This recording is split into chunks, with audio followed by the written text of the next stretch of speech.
Hi, my name is Player Psycho, and I'm here to talk about Starfield. So let's get on to it.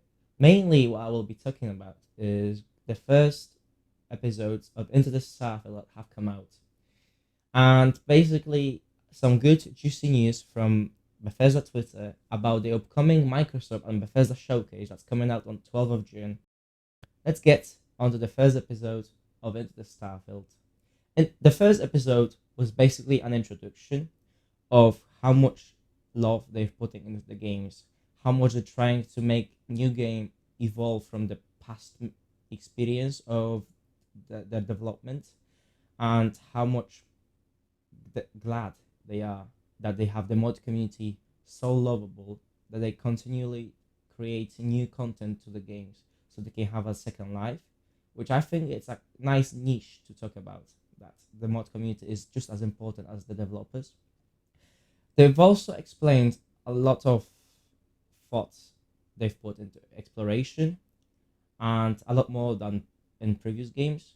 They said that it's gonna be even more free than Fallout 4 or Skyrim. I mean, how much free you can make the game than you already did in previous games? Because Skyrim and Fallout 4 they were already very much freedomistic. So yeah, I am more wondering how they did it in Starfield that it's gonna be even more free. So yeah, they've put a lot more thought to it, and I think it's because it's gonna be one of the main story wise for Starfield, the exploration even more than they did in Fallout 4. So that's gonna be very interesting. Second episode into the Starfield, which concentrated more on the factions and the legacy systems they had in the older games they were making. So this is gonna be very interesting. Let's talk about Crimson Fleet, one of the four factions they've mentioned in the game. Crimson Fleet are basically pirates, and these pirates, well, they're the baddies that we're basically gonna be fighting most of the time. However, you can join them, and you can take different approaches with them. One of the approaches is just basically be a pirate, and just be a pirate and kill everyone if you want, depending on the quest. Or, like they mentioned themselves, you can be the good guy, joining the pirates, and you can kind of relay the information to another faction about what the pirates are doing to get rid of them.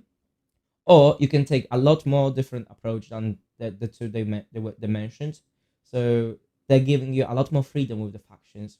Another one was Mega Corporation, which basically they explained it. You don't join that faction. You actually get employed and you join that faction. So that's pretty funny. Getting employed into the faction. Well, it's Mega Corporation, so I get that. It's a cool approach. And there was another one called United Colonies, I think. Yeah, it sounded the most basic as the most basic faction, and if I think it will be like more like government faction that you might be able to join and have fun with. We'll see about that. I'm not gonna be talking further about factions. Just I hope they're gonna keep to the promise and that they're gonna be very original and they're not gonna be looking the same. So let's see about that in the future. Another thing that they've mentioned in the second episode was that they're bringing back the Oblivion dialogue system and a couple of other systems they had in the old games. So basically, they're making a nice, good approach for hardcore players to be pleased with the game. Because we all know that Fallout 4 and Skyrim were a lot more accessible because they were simplified in some systems, which lot more people didn't like. However, the simplified versions of the game systems where the game were actually thriving, and that's why they've become one of the most acclaimed RPGs in the world, Fallout 4 and Skyrim. But in this approach, in Starfield, they want to make a median point for hardcore style RPG players that they tend to love the Bethesda games in the past versus the accessibility, and they're trying to find that medium point which will please both the sites and still gonna make the Starfield an amazing experience that they're hoping to get for the players. Which I think it's cool that they're trying to bring back the old stuff that people loved and make it plausible in Starfield. So yeah, hopefully that's gonna work out well for them. The third episode into the Starfield was that it basically talked about music soundtrack, how important it was for them, and it is for them still to make it as much impactful as possible. They said that in Bethesda's development, the concept art starts very early. We all know that, but so does his music, and so you practically compose music throughout the years, looking at how the games evolves, and so you evolve your music to that same level as the game grows, which I think is a great development because you can already tell that Skyrim had amazing soundtrack and they've put a lot of thought to it, and with that approach they're currently doing for Starfield, it's also very commendable and amazing, and I just cannot to listen to it. One of the composers said, again, they were talking about exploration. And one of the composers said that he made the soundtrack more circular.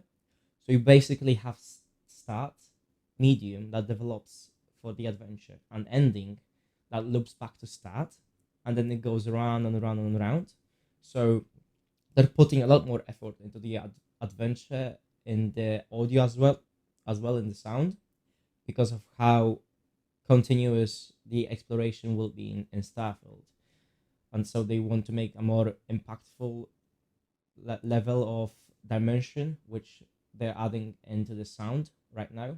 I think that reminds me of Dead Space. They've put just as much effort, the Dead Space developers, as much as the Bethesda is doing now for Starfield, because we all know that that Dead Space developers loved their audio approach and gameplay conversion.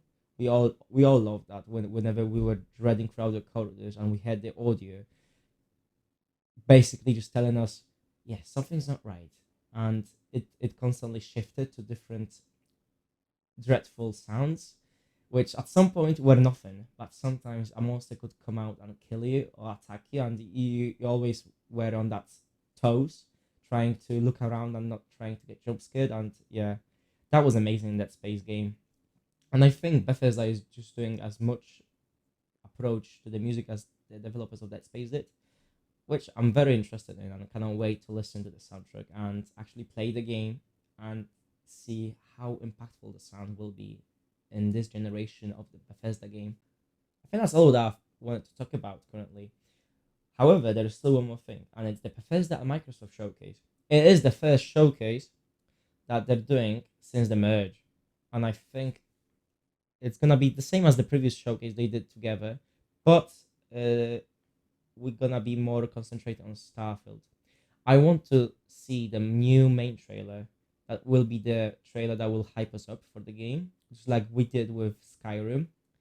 And hopefully they're gonna put another thing, which will be the gameplay commentary or the gameplay video that will show us one of the quest lines or one of the dungeons that they've put into the Starfield. I don't know how the dungeon is gonna work in the space game, but hopefully they're gonna show more to us than just the trailer during that showcase, because we need to know more. As from June, there won't be even 6 months before the game comes out, so we need to know more in order to get us hooked towards the game and just basically buy it and enjoy it. So hopefully they're gonna do that, and they're gonna just hype us up enough to not overhype the game, but just enough to actually consider buying it this year, or even pre-ordering it. You know. Right. Anyway, I think I'm done with talking, and I hope you enjoyed that commentary of me. So if you like the video, just pop a like down there. If you want to follow me more, just subscribe if you liked. Was Played It Psycho, and I'm peacing out.